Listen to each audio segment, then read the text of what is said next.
Good morning and welcome to Business Time Live with Mags Bowler Murphy and Boffin Consultancy, where we're going to chew the fat with business owners. And this morning, I would like to welcome Fiona O'Neill from Count On Us Recruitment. The reason I have invited Fiona here this morning, I'm really looking forward to having a good chat with her now about her business, is I see it as something that has high potential to help SMEs and larger businesses who are struggling to retain talent, but also to source talent.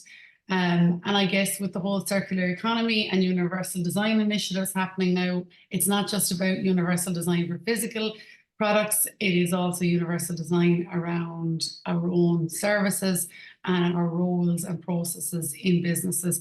How can we do things differently? How can we be a bit more innovative? Exercise a bit of professional flexibility, which we are already doing in the marketplace. And I do think that Count On Us Recruitment might be one solution for many businesses out there. It's a fairly new business. And I'm going to just introduce Fiona now. Good morning, Fiona. How are you? Good. Thanks a million for having me. Not at all. You're a Munster woman like myself. Always welcome. Fiona, tell us a little bit about your own story, I guess, first of all, and how it led you to the Count On Us enterprise that you've set up. Okay.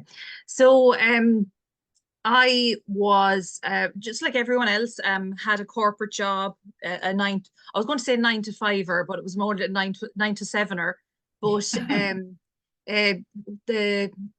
went to college. I went back to college myself as a late starter. I was in my late 20s going back to college. I did it by distance learning, realized that piece of paper actually maybe was that bit more valuable when you got into the corporate world, that I didn't have a qualification straight out of leaving cert. So, and that's the joys of, college now, that you can go back to at any stage. There's people in their 40s and 50s going back to get qualifications now.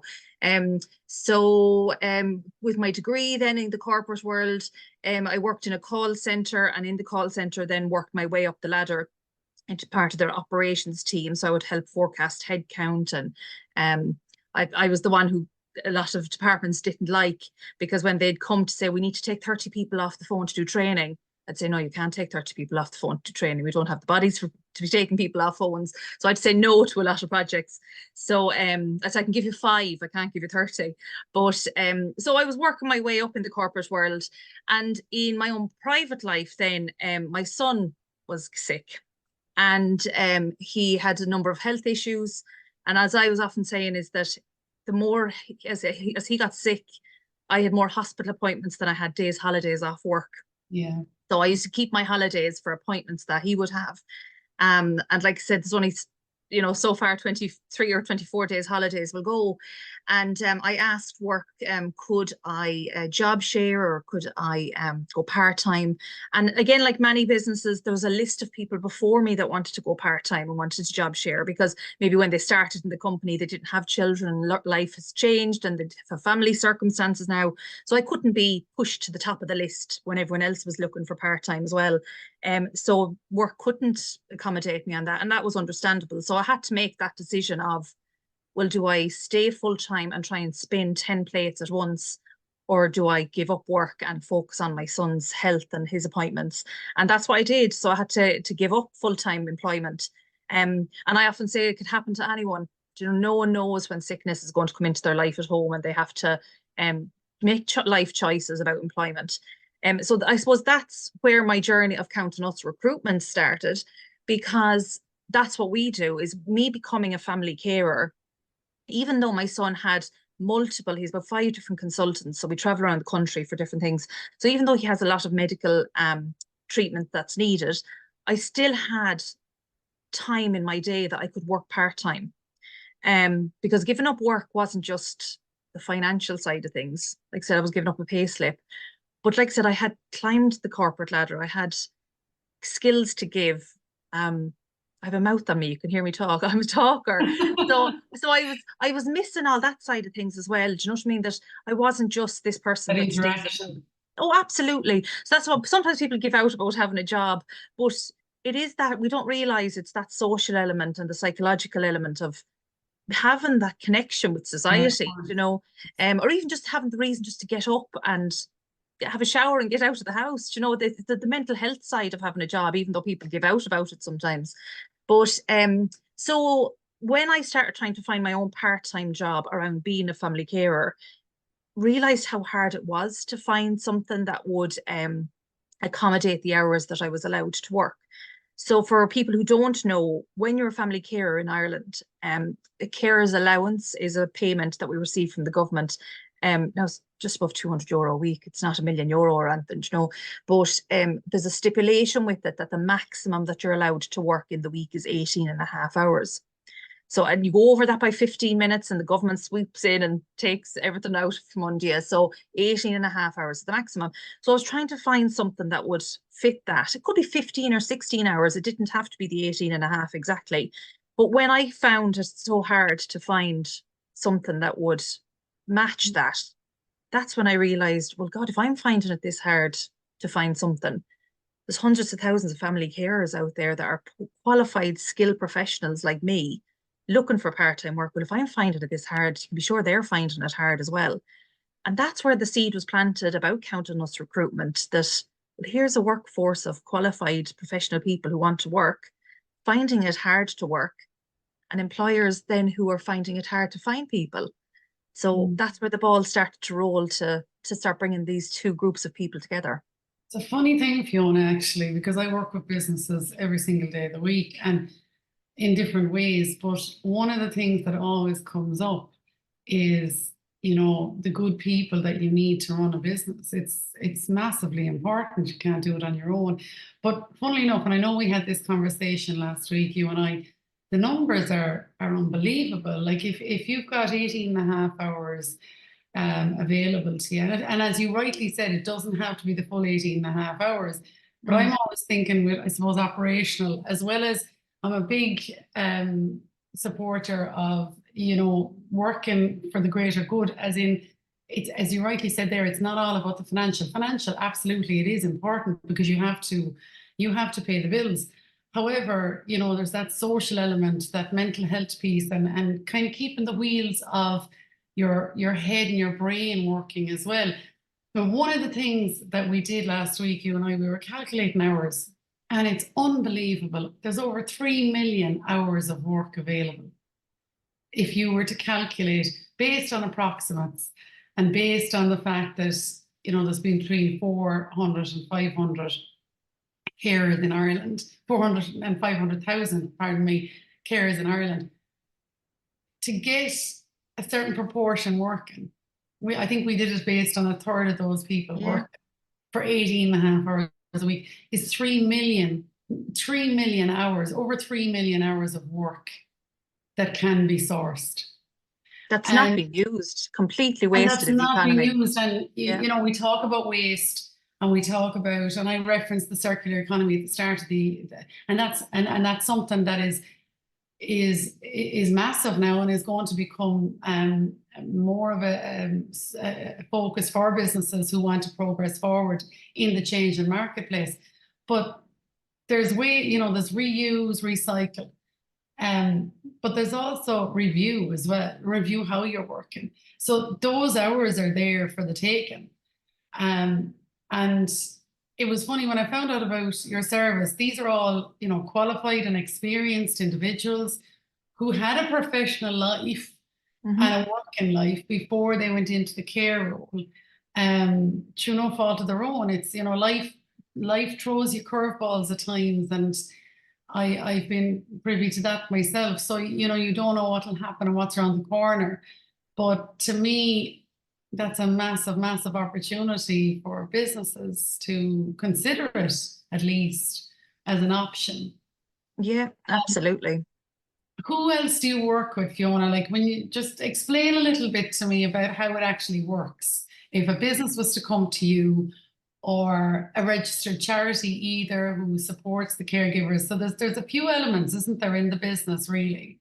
Yeah, so I often talk about three sides of our triangle. So even though we have family carers, so we've over 1,000 family carers registered with us now that are looking for employment at the moment. And so even though we have our family carers we work with, so we would run workshops for family carers about helping them to see their own transferable skills. So there's a lot of family carers that even though on a day-to-day basis they're managing budgets and they're, communicating with 5 or 6 different consultants at the same time, and they're trying to even resolve conflicts at home and things like that with someone maybe that that have difficult emotions at home. There's all these soft skills that they don't realize that actually can be transferred into the workplace. So we work with family carers, but from a revenue generation piece, it's where we work with charities and employers. So employers come with us to advertise their jobs, and we help them to find the right person to fit that job themselves. We've had so many different employers come to us from different perspectives, from a long term that they see. I thought very, very clever that there's a particular employer that works with us, and they see it very much as a strategic piece, that it's the sad part of family carers, that family carers who are looking after someone who's maybe aging or who's sick now, that can work part-time, maybe in 2 or 3 years' time, might not be a carer anymore. But from an employment point of view, if you have someone that's part-time now and loyal to your company, in 2 years' time are ready to transition into full-time employment, that you have someone trained and loyal and knows your company values inside out, and they're ready to transition. So from a longevity point of view and from a staff retention point of view, employers see this part of family carers. So it's brilliant. And then, like I said, there's SMEs, you mentioned SMEs. There's a lot of employers who maybe don't have two sides. Maybe they don't have the budget for a full-time person, but maybe don't have the need for a full-time person. They're saying, well, why do I, advertise for a full-time role when I actually might only need them for 2 days? So again, there's a lot of SMEs going down that road, and it's a new concept of the 18.5 hours, because a lot of the cliche of part-time out there usually is 21 or 24 hours. And again, even the kind of say, well, I don't need 24 hours. So again, it could be that, 16 or 17 hours that you might need in the week. We've family carers on our books who are marketing executives, engineers, accountants. So even if someone to get their books done for 2 days in the week, that you don't need someone full time. So there's the two sides, as in that I don't need someone full time, and then someone who, like I said, a company who's saying that, well, I don't have the budget to pay someone full time. And especially even there's a lot of companies trying to recover. Even we're still talking about that C word of COVID, but it has left its impact. So there's, like I said, a lot of companies looking at God, never mind COVID, even like I said, the cost of everything at the moment, companies are looking at budgets all over the place. So like I said, if you can bring someone in on a 15 or 16-hour contract to be able to help your own business budget, brilliant. So that's the employer side of things. So like I said, they come advertise with us and we help place people. We don't work on recruitment fees. So we don't have, a lot of traditional agencies out there will work on a percentage of the salary. So if someone is maybe on a 40,000 euro a year salary, it could be maybe like 3% of their, the commission based. And again, that's what's different on us, is that traditional company recruitment agencies or recruitment services, they don't see a value in 18.5 hours, because from a commission point of view, if they were to do that percentage, it's minimal. So they don't see it as an attractive piece. Whereas we just have the flat fee. So we don't have recruitment fees of anything from 3 to 10% of a salary. We don't have that. So again, from a budget point of view, it's saving on costs.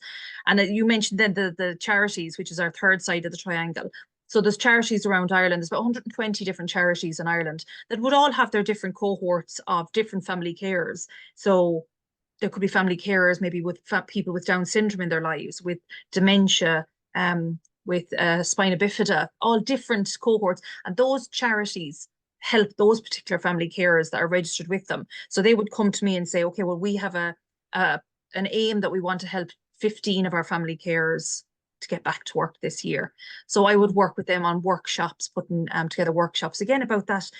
Some family carers, maybe they could be a qualified teacher but haven't worked for the last 10 years. So they have a gap on their CV. So again, it's helping them to actually, recognize. I would always say never ever leave your family carer time off your CV, because there's so many skills as a family carer that can be applied. So it's about helping. Agree with you. Oh yeah. And family carers sometimes don't see that themselves. They just assume, well, sure, look, that's what we do every day. you know, Yeah. even have to stay on top of Yeah. correspondence, having to follow up with appointments because you know, that God only knows. I want a whole other conversation about talking about the HSC, but trying to Yeah. follow up on appointments and things like that. But having to stay on top of, and again, just being on the phone, following up with consultants or trying to locate where tests are. There's all these different skills that family carers assume, sure, that's what I do on a day-to-day basis. But to apply that to a business world of having to follow up on people and to stay on top of Yeah. correspondence and all, Similar there's principles. applied, like, absolutely, you know. So they're the three sides, the triangle of the family care piece and then the employer and the charity piece of the two revenue generation pieces for the company. Okay. Fiona, the reason I really liked the service was it offers another option. And as I always say, there's more than one way to skin a cat. And when you're in, there's a lot of SMEs out there that are thinking, and you hit on something that was only spoken about here yesterday in the office, that an employer came to me and said, oh my, how am I going to, I'll have to recruit full time. And I said, well, why do you have to recruit full time? Do you need full time, you know, for this specific position? So I guess it's the working model in business has changed a lot as well. A lot of that is down to COVID, but a lot of it was going to happen, I think, anyway. So there is, you know, there is room to bring something different into the business in terms of how you employ somebody. Definitely. And still get the job done, but also support somebody that needs it. Yeah. So I'm a big fan of this, and I'm really looking forward to seeing where this goes. Fiona, what are your plans going forward with the business? Because I know you set this up. Did you set this up in just before COVID? Just before COVID. And God, we keep saying the COVID word. I don't think it's ever going to come out of the conversation. But you know what? A lot of at the start when I started, I was like, here we go, COVID's now after being thrown into the mix. But again, as you said, the different way of working now, the positive thing that COVID has brought is that remote working piece or the hybrid piece. Because even the family carers that were available to work back then has even just doubled. Because there are family carers, like I said, who are qualified accountants, who have, you know, there's even a family carer that I'm working with this week, and we've placed her into a job that there's a company looking for a researcher, and this family carer has a PhD in research for science. So but again, to think that family care, like I said, people assume that cliche is that all they do is care, but to know that these are the type of qualifications that are out there.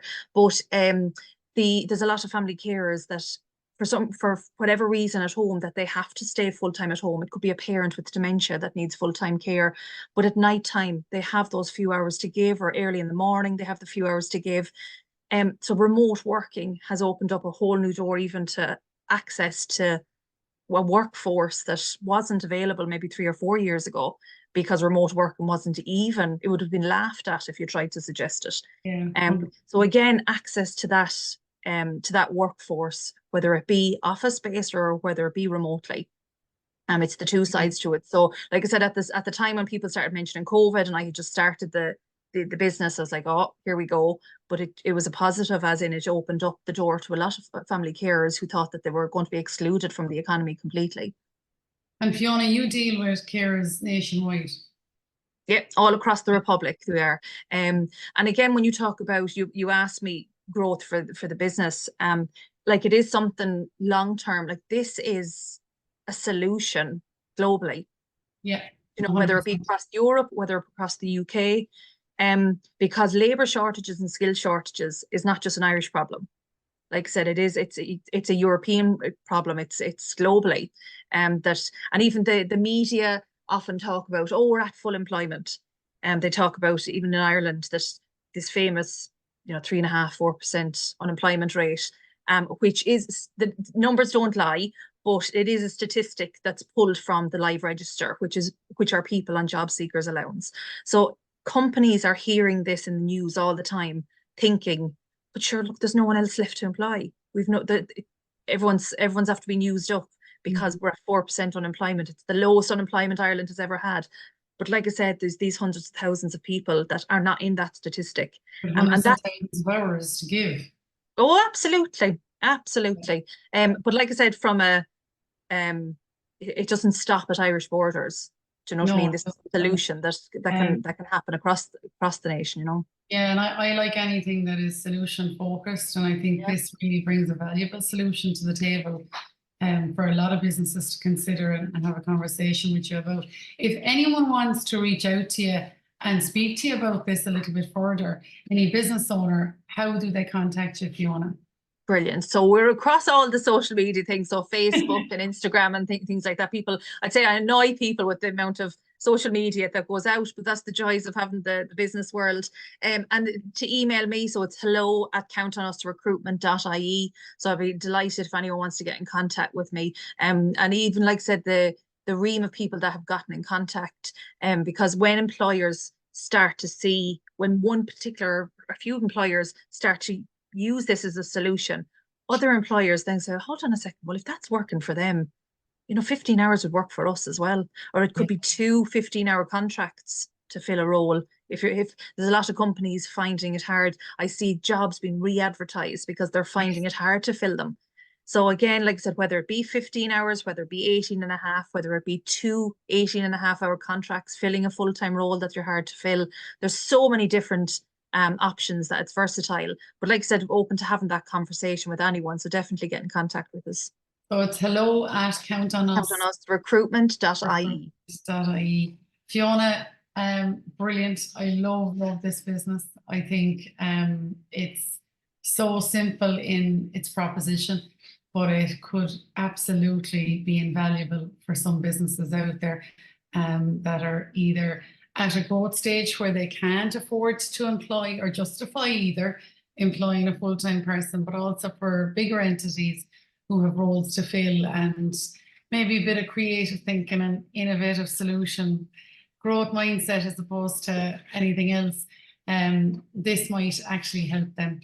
Thank you for taking the time to be with us this morning. To everyone who's listening, thank you for taking the time to listen. I hope this is of some support and value to some SMEs out there. I'm Meg Boland-Murphy from Boffin Consultancy.